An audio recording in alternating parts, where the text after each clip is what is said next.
Assalamualaikum warahmatullahi wabarakatuh. Saya Fatimah Zahra dari program studi S1 Fisika Universitas Nahdlatul Ulama Blitar dengan nomor induk mahasiswa 1945201010.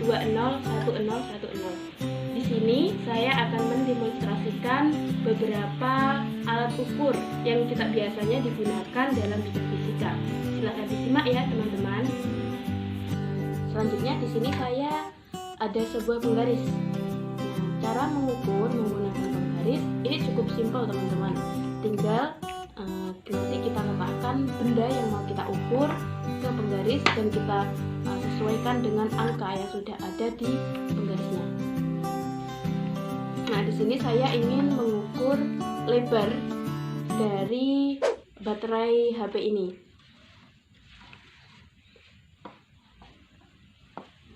Nah, seperti ini. Nah, di situ menunjukkan bahwa lebarnya adalah 5 cm.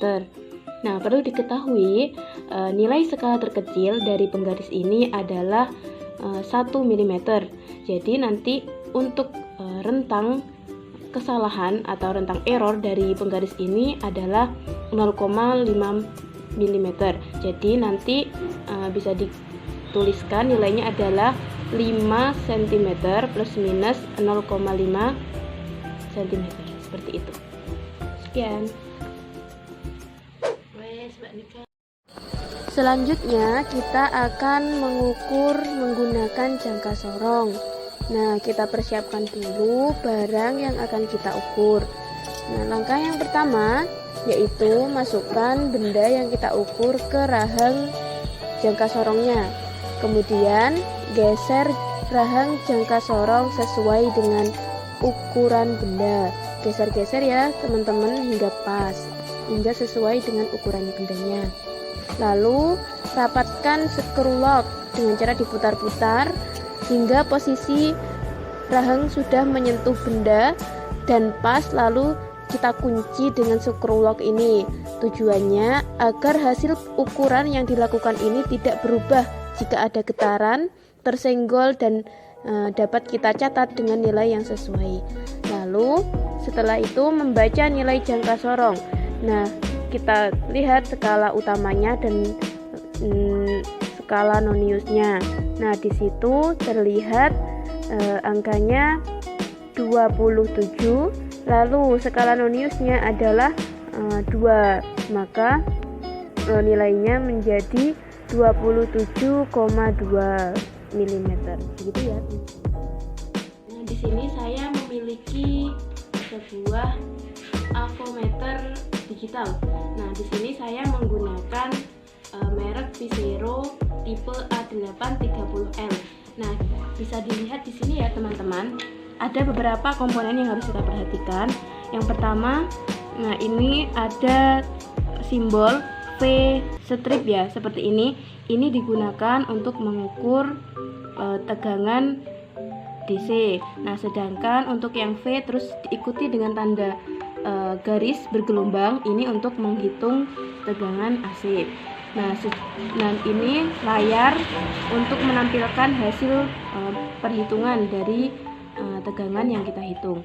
Selain itu, di sini multimeter bisa digunakan untuk mengukur resistansi yang dimana satuannya adalah ohm. Selain itu juga bisa digunakan untuk mengukur arus yang mana simbolnya adalah ampere. Nah, selanjutnya nanti fungsi-fungsi dari tombol ini, yang pertama tombol COM ini nanti digunakan untuk kabel yang berwarna hitam. Jadi nanti kabel yang berwarna hitam dimasukkan ke lubang COM. Selanjutnya untuk tombol V ini, bagian yang ini digunakan untuk kabel yang berwarna merah. Nah, selanjutnya untuk yang 10 ampere yang bagian lubang ini, nanti ketika kita ingin mengukur arus, maka akan yang merah itu dimasukkan ke lubang yang sini. Oke, di sini saya akan mengukur arus AC yang bersumber dari listrik PLN. Nah, di sini sudah ada saklar ya. Ini. Nah, selanjutnya kita pasangkan dulu kabelnya. Kabel yang hitam di bagian tengah dan kabel yang merah di bagian yang sini. Oke, selanjutnya karena kita mengukur dari listrik yang bersumber dari PLN, maka kita arahkan jarum atau saklar pemilihnya ini ke arah yang AC.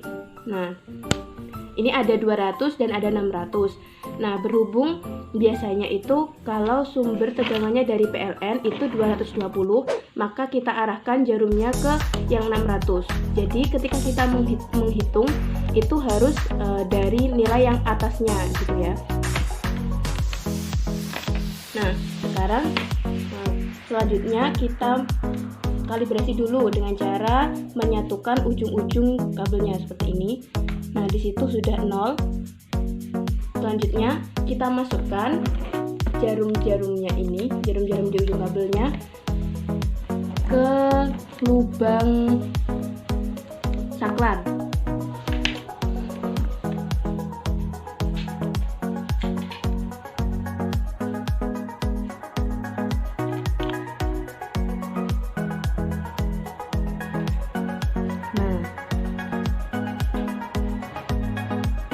Itu munculnya ada 215, 216, 214 yang jadi kita tunggu saja sampai angka yang sering muncul seperti itu. Nah, setelah itu setelah selesai tadi bisa kita lihat ya hasilnya muncul 2,15 ya, apa yang paling sering. Nah, setelah selesai diukur, kita putar saklarnya lagi ke tombol ke arah off. Nah, seperti ini sudah mati. Lalu dicabut kabelnya.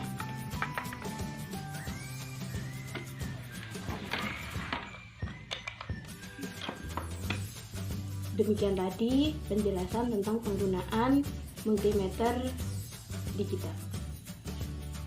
Yes.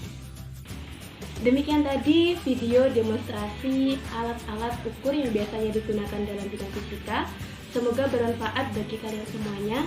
Oke, jangan lupa like, comment, subscribe channel YouTube kami.